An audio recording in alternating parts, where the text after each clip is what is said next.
Bonsoir à tous et bienvenue dans Viva Événement. Au sommaire, dans cette édition, visite du vice-président de la Banque mondiale à Madagascar, une enveloppe budgétaire déjà prête pour le pays. Journée mondiale des sages-femmes, on compte 4000 sages-femmes pour 8 millions de femmes enceintes à Madagascar. Football, le Baré à Madagascar, vainqueur de 2-1 au match aller contre les Crânes d'Ouganda hier. Et enfin, actualité internationale, en Colombie, plus de 30 enfants meurent, incendiés dans un autobus et une vingtaine gravement blessés.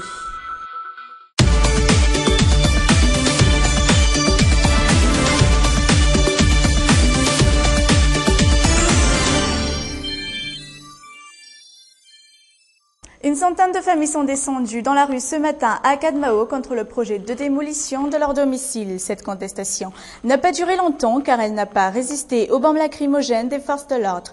Tout de suite après cette confrontation, leurs habitations sont détruites avec tous leurs biens à l'intérieur. Plus de 100 logements démolis de force aujourd'hui dans la matinée à Kadmao. Les propriétaires pris au dépourvu sont anéantis. Une grande entreprise étrangère se déclarant être propriétaire du terrain est derrière cette injustice. Les détails avec Zora Mianchsu et Nzara Njiansu. Tôt ce matin, en voyant des éléments des forces de l'ordre devant chez eux, ces personnes ne se doutaient de rien. Pourtant, ils étaient là pour veiller à la démolition de leurs habitations.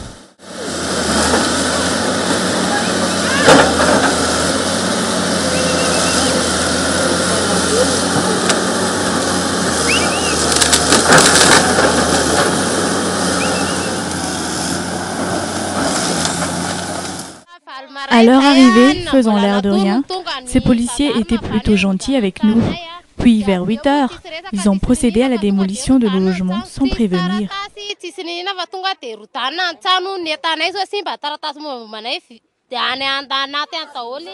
Des années de vie détruites en une fraction de seconde. Ces personnes n'ont rien pu sauver. Aucun arrangement n'était possible puisque les forces de l'ordre ont procédé par la force en ayant recours aux bombes lacrymogènes pour les forcer à sortir de chez eux. Tout est perdu, nos meubles, nos économies coincées à l'intérieur et même nos animaux domestiques et volailles. La plupart d'entre eux sont désespérés. Désormais sans domicile à compter de ce jour, une centaine de familles ne savent plus où passer la nuit aujourd'hui. On n'a nulle part où aller, nous sommes obligés de rester ici sans aucun toit pour se réfugier.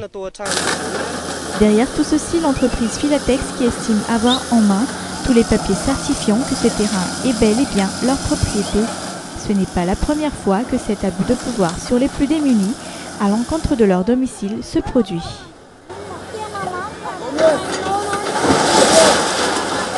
En visite à Madagascar pendant 3 jours, le vice-président de la Banque mondiale pour la région Afrique, Maktar Diop, quitte la grande île avec un sentiment d'espoir. C'est en tout cas ce qu'il a déclaré à la presse ce matin lors d'une conférence de presse au siège de la Banque mondiale. Cette visite fait suite au déplacement du président malgache à Washington en avril dernier. Il s'agit donc pour cette institution de Bretton Woods de réitérer sa volonté de travailler et appuyer le gouvernement malgache. Une enveloppe budgétaire est déjà prête pour Madagascar à partir du mois de juillet prochain. Un financement qui devrait être affecté au projet d'amélioration de la gouvernance économique. Le président malgache aurait promis de prendre certaines mesures allant dans ce sens. Les explications de Maktar Diop, vice-président de la Banque mondiale pour la région Afrique, sur le micro de Nathalie Ramanabé.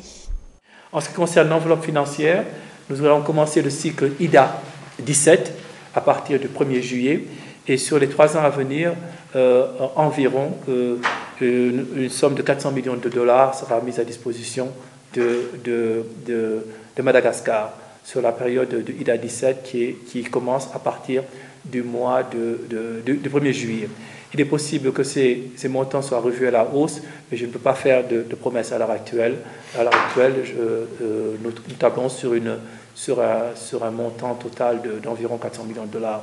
Nous pensons que la mise en œuvre de ces mesures de gouvernance économique va nous permettre également d'orienter les ressources, l'appui budgétaire que nous allons apporter, l'appui financier à travers des projets spécifiques, de mettre un accent tout particulier sur les secteurs sociaux.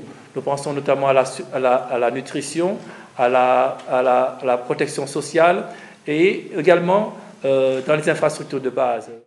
Actualité économique, première journée sur les 5 jours d'atelier sur l'auto-évaluation des besoins et des priorités en matière de facilitation des échanges dans le cadre de l'OMC aujourd'hui.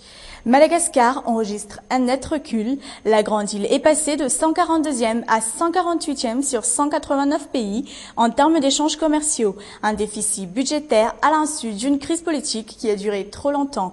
Reportage signé Aina Muriel et Nzara Djiansou. Nous célébrons aujourd'hui la journée mondiale des sages-femmes. On recense 4000 sages-femmes pour 8 millions de femmes enceintes à Madagascar, un nombre insuffisant par rapport aux besoins et aux régions peu couvertes par les centres de santé. C'est dans ce contexte que les matrones interviennent. Malgré les risques qu'elles encourent, beaucoup de femmes choisissent encore d'accoucher chez une matrone. Nathalie Ramanabé. Madame Denise a mis au monde ce bébé très tôt ce matin. Elle est la matrone du quartier. Cet enfant est né ce matin. Il n'y a eu aucun problème, car ici, on fait une séance de prière et l'accouchement se déroule normalement. Il y a une période où les accouchements augmentent et à ce moment-là, je reçois jusqu'à 6 ou 7 accouchements par jour. Malgré les nombreuses sensibilisations sur les risques d'un accouchement en dehors des centres de soins et des hôpitaux, beaucoup de femmes enceintes choisissent encore d'accoucher chez les matrones, comme ici chez Madame Denise. Aujourd'hui, nous avons rencontré 2 d'entre elles. J'ai choisi d'accoucher ici car c'est beaucoup plus sûr. On prie même pour nous. Un accouchement suivi d'une séance de prière, les services de Madame Denise sont spéciaux. Ce qui a attiré cette jeune fille à accoucher de son tout premier enfant dans cette petite chambre sont les outils médicaux habituels pour ce genre de pratique médicale. Je n'ai pas eu du tout peur car je suis avec Dieu. Mais malgré la foi inébranlable de cette matrone, elle prend des précautions pour diminuer les risques au moment de l'accouchement, car Madame Denise connaît très bien ses limites. Avant de les prendre en charge, je vérifie qu'elles ont bien suivi les consultations prénatales dans les dispensaires ou les hôpitaux, contrôler leur tension artérielle. Je dois savoir si la position du bébé est normale. Car dans le cas contraire, je ne peux rien faire, je dois les envoyer à l'hôpital. Madame Denise a 30 ans d'expérience en tant que matrone. Elle a mis au monde des centaines d'enfants dans son quartier, de simples accouchements jusqu'aux complications, certains l'ont marqué. Certaines de mes patientes sont déjà allées à l'hôpital pour accoucher. Là-bas, on leur a dit qu'elles doivent être opérées, leur bébé étant en surpoids. Mais faute d'argent, elles sont revenues à la maison. Les gens leur ont conseillé d'aller chez Madame Denise. J'ai réussi l'accouchement. Leur bébé pesait 6 kilos à la naissance. L'une de ces femmes habite à un Mblanbé et l'autre à un Peflou. Mais ce métier est parfois ingrat. C'est à peine si Madame Denise reçoit 20 000 arrières pour un accouchement. Et dans certains cas, elle n'est pas du tout payée. Car en général, ce sont surtout les familles en difficulté, incapables de payer les frais d'hôpitaux, qui vont chez les matrones pour accoucher. Et la réalité est la même dans les grandes villes que dans les zones reculées.